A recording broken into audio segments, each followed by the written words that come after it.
Assalamualaikum warahmatullahi wabarakatuh. Saya Nurrahmah Fajarina, CGP Angkatan 11, Kota Magelang. Hari ini saya akan menyampaikan koneksi antar materi modul 1.4 Budaya Positif. Kesimpulan mengenai peran saya dalam menciptakan budaya positif di sekolah. Yang pertama, bahwa seorang guru harus memiliki kemampuan untuk mewujudkan budaya positif di sekolah. Yang kedua, bahwa budaya positif di sekolah dengan menerapkan konsep-konsep inti seperti disiplin positif, motivasi perilaku manusia, hukuman dan penghargaan, posisi kontrol restitusi, keyakinan sekolah atau kelas, segitiga restitusi dalam penyelesaian permasalahan yang terjadi. Poin-poin dalam disiplin positif. Cara penerapan disiplin yang mengajarkan anak bertanggung jawab dan menumbuhkan kesadaran diri berdasarkan nilai-nilai kebajikan. Disiplin positif lebih ke arah disiplin diri yang dapat mengontrol diri dalam melakukan segala tindakan.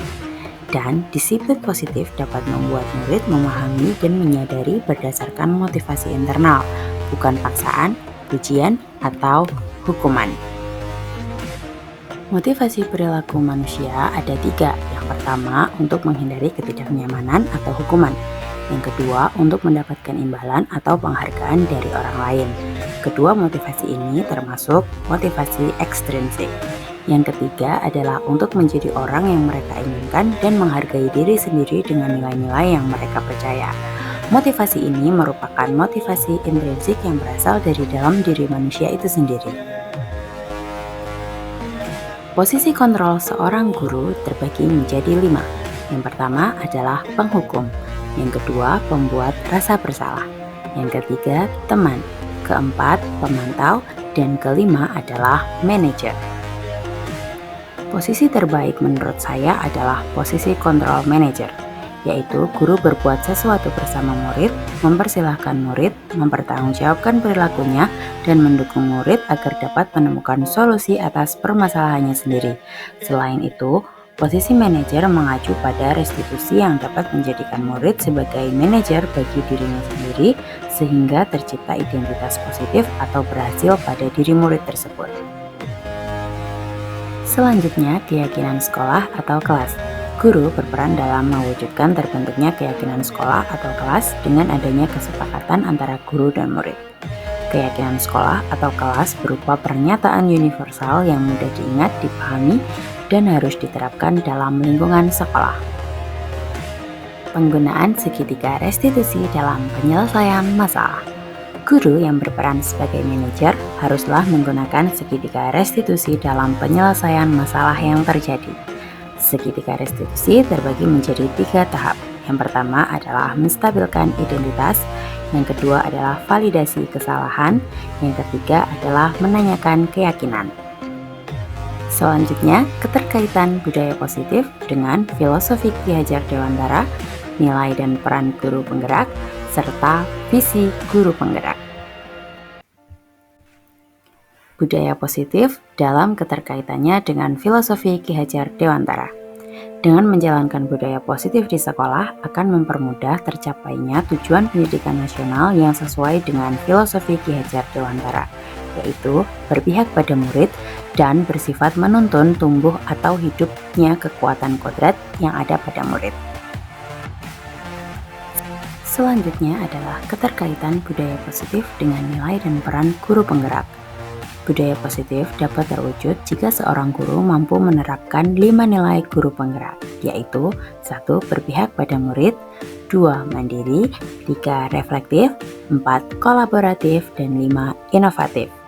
Budaya positif dapat terwujud dengan mendorong kolaborasi antara semua warga sekolah dan dengan adanya keyakinan sekolah yang harus disepakati dan dijalankan secara bersama-sama. Yang ketiga adalah keterkaitan budaya positif dengan visi guru penggerak.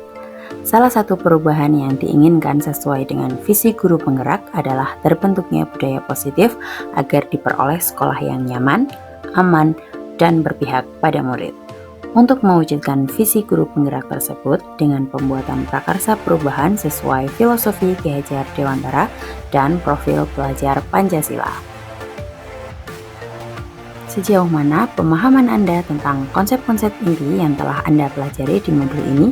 Adakah hal-hal yang menarik untuk Anda dan di luar dugaan? Saya sudah memahami konsep-konsep inti dalam modul budaya positif berkaitan dengan disiplin positif, teori kontrol, teori motivasi, hukuman dan penghargaan, posisi kontrol guru, kebutuhan dasar manusia, keyakinan kelas, dan segitiga restitusi. Seluruh konsep inti tersebut harus diresapi dalam diri, diwujudkan dalam tindakan, dan dibagikan pada rekan guru di sekolah. Hal yang menarik bagi saya dan di luar dugaan adalah saya mempelajari motivasi perilaku manusia berupa penghargaan.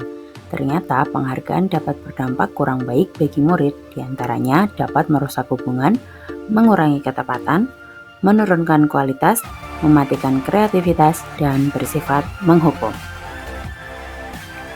Perubahan apa yang terjadi pada cara berpikir Anda dalam menciptakan budaya positif di kelas maupun sekolah Anda setelah mempelajari modul ini? Perubahan yang terjadi adalah saya menyadari posisi kontrol yang biasa saya lakukan adalah sebagai pemberi rasa bersalah, penghukum, dan pemantau.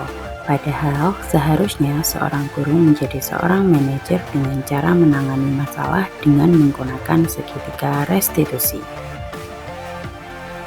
Pengalaman seperti apakah yang pernah Anda alami terkait penerapan konsep-konsep inti dalam modul budaya positif baik di lingkup kelas maupun sekolah Anda?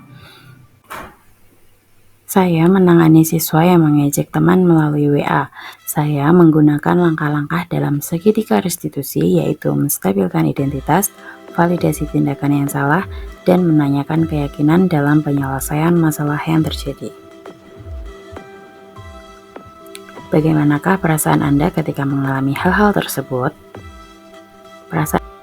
Perasaan saya sangat termotivasi untuk terus memperbaiki diri sesuai dengan nilai-nilai budaya positif di sekolah.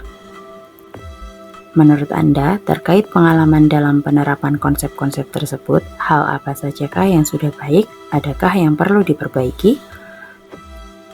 Hal yang sudah baik menurut saya adalah sudah mulai munculnya motivasi internal pada murid untuk melaksanakan budaya positif sesuai dengan nilai-nilai kebajikan yang diyakini. Sedangkan yang harus diperbaiki adalah posisi guru sebagai control manager. Sebelum mempelajari modul ini, kita berinteraksi dengan murid.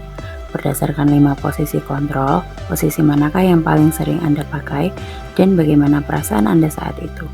Setelah mempelajari modul ini, posisi apa yang Anda pakai dan bagaimana perasaan Anda sekarang? Apa perbedaannya? Sebelum mempelajari modul ini, posisi kontrol saya sebagai penghukum, pemberi rasa bersalah, atau pemantau.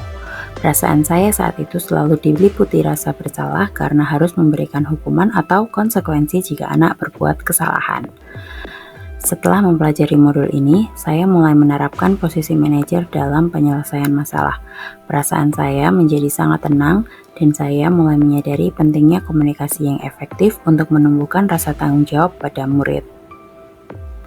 Sebelum mempelajari modul ini, pernahkah Anda menerapkan segitiga restitusi ketika menghadapi permasalahan murid Anda? Jika iya, tahap mana yang Anda praktekkan dan bagaimana Anda mempraktekkannya? Secara tidak sadar, mungkin saya pernah melakukan tahapan menstabilkan identitas dengan memberikan pernyataan seperti tidak masalah berbuat salah karena manusia memang tidak sempurna. Akan tetapi, saya belum melakukan segitiga restitusi karena keterbatasan ilmu saya sebelumnya. Selain konsep-konsep yang disampaikan dalam modul ini, adakah hal-hal lain yang menurut Anda penting untuk dipelajari dalam proses menciptakan budaya positif baik di lingkungan kelas maupun sekolah?